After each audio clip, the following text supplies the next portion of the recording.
Good morning children. वो unforgettable Walt Disney chapter second read 1 का हमने करा था। अब हम आगे का चैप्टर करेंगे। तो वॉल्ट डिज्नी के बारे में हमने करा था कि उनका परिचय देने की ज़रूरत नहीं, वो नाम से ही वॉल्ट डिज्नी के नाम से, डिज्नीलैंड के नाम से काफ़ी फेमस है। उनको चित्र बनाने का बचपन से ही बहुत शौक़ था और वो 22 ऑस्कर अवार्ड उन्होंने जीते हुए हैं। अब हम आगे बढ़ेंगे। The Apple orchard and weeping villain stand green and beautiful at our old farm where Walt sketched his first animals. I recall how Walt and I would snuggle together in bed and hear the hunting whistle of a locomotive passing in the night. तो वो कह रहे हैं कि हमारा एक Apple बाड़ी थी जिसमें एप्पल, ग्रीन एप्पल होते थे। उसमें वो बहुत ही सुंदर था और बहुत पुराना फार्म था जहाँ पे वॉल्ट ने अपना फर्स्ट एनिमल स्केच बनाया था। वो बोलते हैं आज भी मुझे याद है कि how Walt and I would snuggle यानी कि एक दूसरों से लिपट जाना, कि हम दोनों एक बिस्तर पे चिपट जाते थे, एक दूसरे लिपट जाते थे कि जब हम किसी भी गाड़ी की, ट्रेन की, लोकोमोटिव यानी गतिशील, उसकी विसल सुनते थे, जो कि रात के समय जो ट्रेन वहाँ से पास होती थी उसकी जब हम विसल सुनते थे तो हम बिस्तर पे एक दूसरों को चौंट के सो जाते थे। Our uncle Mike was an engineer. उनके अंकल, उनके जो काका थे वो एक इंजीनियर थे। And he had blow his whistle one long and two short just for uh. तो वो जो सीटी बजाते थे, एक लंबी और दो छोटी, वो सिर्फ हमारे लिए बजाते थे ताकि हम जल्दी से उठ जाएं। Walt never lost his love for ट्रेनों के प्रति उनका लगाव कभी भी कम नहीं हुआ। Years later and old fashion train was one of the first attractions at Disneyland. आज भी डिज्नीलैंड में सबसे पुरानी ट्रेन उसकी शोभा, डिज्नीलैंड की शोभा बढ़ा रही है, यानी कि उनको पुरानी ट्रेनों से बहुत ही प्रेम था, लगाव था। As far back as I remember, Walt was drawing।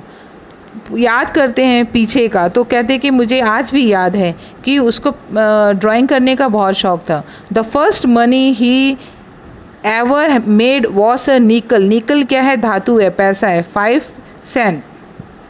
तो सबसे पहले उन्होंने कमाई करी थी अपने नेबर्स का हॉर्स, यानी उनके पड़ोस में कोई घोड़ा होगा, उसका उन्होंने स्केच बनाया था, चित्र बनाया था। तो वो स्केच उनके पड़ोसी को इतना पसंद आया कि उन्होंने बोला तुम पैसे लेकर ये मेरे घोड़े का स्केच मुझे दे दो। तो वो उनकी फ़र्स्ट अर्निंग थी, सबसे पहले उन्होंने पैसा कमाया था अपने जीवन में। He studied cartooning in Chicago में उन्होंने कार्टून बनाने का सीखा था। And then started a little animated cartoon company in Kansas City that flop. फिर उन्होंने कार्टून कंपनी स्टार्ट करी कंसास सिटी में, जो कि फ्लॉप्ड हो गई, निष्फल हो गई। I was in Los Angeles when Walt just 21 decided to try this luck in Hollywood. उस समय मुझे याद है कि उस समय मैं लॉस एंजल में था। उस समय मेरा भाई वॉल्ट 21 साल का ही था। तब उसने हॉलीवुड में अपना किस्मत आजमाने का सोचा। I met him at the station. He was carrying a cheap suitcase that contain all of the belongings. तो मैं उसको स्टेशन में मिला।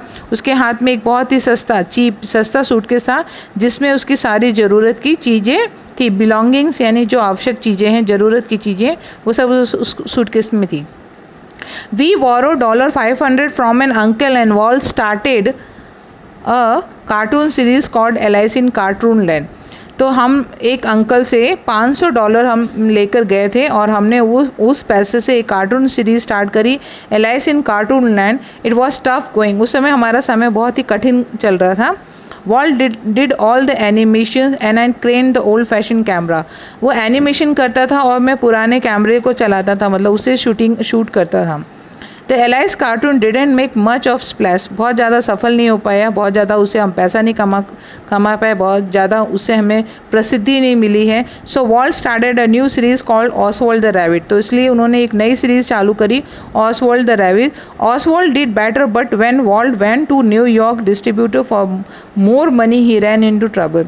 वो मतलब बहुत ज़्यादा तो सफल नहीं हो पाई, जितना भी सफल हो पाई होगी। फिर उनको थोड़े पैसे की ज़रूरत पड़ी तो वो अपने न्यूयॉर्क डिस्ट्रीब्यूटर यानी जिससे उन्होंने पैसे लिए थे उसके पास में गए ताकि वो थोड़ा पैसा और ले सके, मगर वहाँ पे उनको परेशानी हुई। What kind of deal did you make kid I ask. तो रॉय कहते हैं कि मैंने अपने भाई को पूछा कि तुमने किस प्रकार की डील करी है बेटा, बच्चे। We haven't got a deal, मैंने कोई डील नहीं करी है. वॉल्ट एडमिटेड, वॉल्ट ने कहा कि मैंने कोई डील नहीं करी.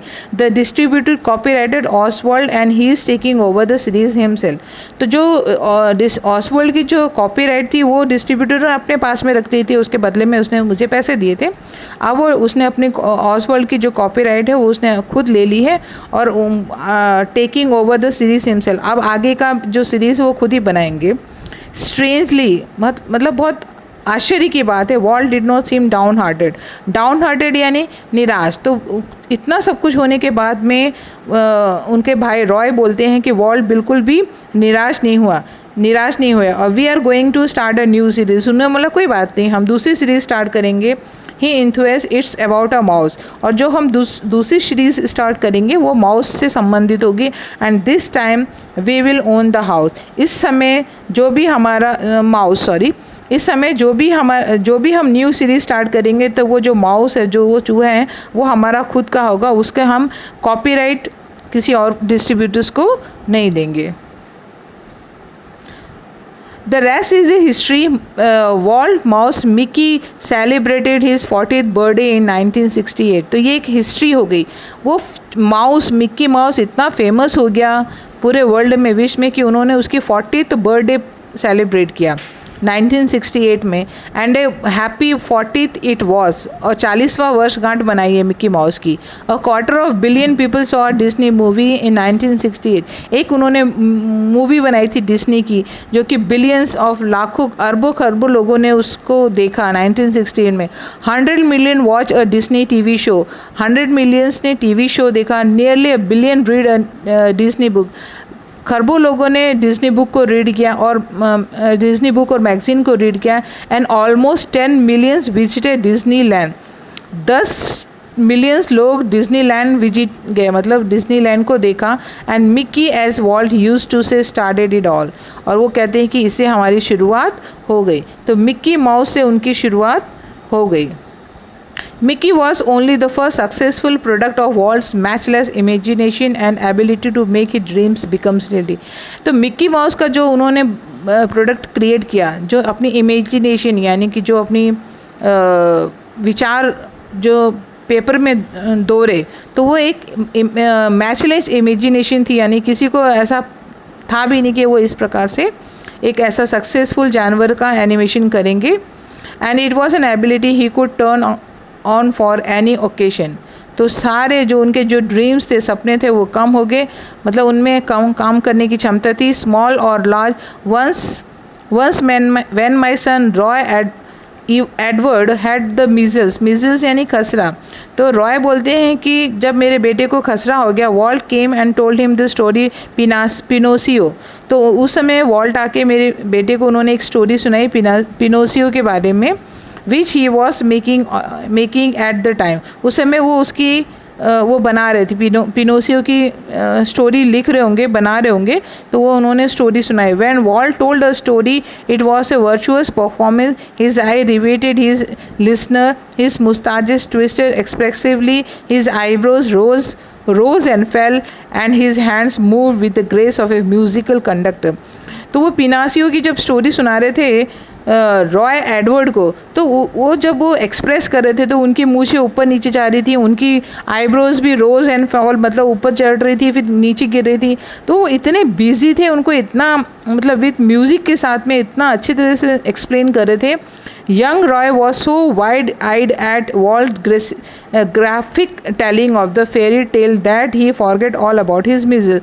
तो जो उनका बेटा था यंग रॉय, वो इतना अच्छे से अपनी स्टोरी को एक्सप्लेन कर रहे थे, समझा रहे थे पिनोसियो के बारे में कि वो अपने मीजल्स, अपनी बीमारी को वो भूल गया. Later when he saw the finish picture he was strangely disappointed. It didn't seem as exciting as when uncle Walt told it, he said. तो जब उन्होंने अपनी फिनिश पिक्चर को दिखाया कि वो इस तरह के, मगर जिस तरह से उन्होंने एक्सप्लेनेशन किया उतना वो डिसअपॉइंट हो गए, दुखी हो गए कि जिस तरह से उन्होंने एक्सप्लेन किया उतना वो दिखाई पड़ नहीं रहा था. तो आज के लिए हम इतना ही करेंगे. आगे के लिए हम नेक्स्ट चैप्टर करेंगे, मगर उससे पहले आज का आपका होमवर्क है.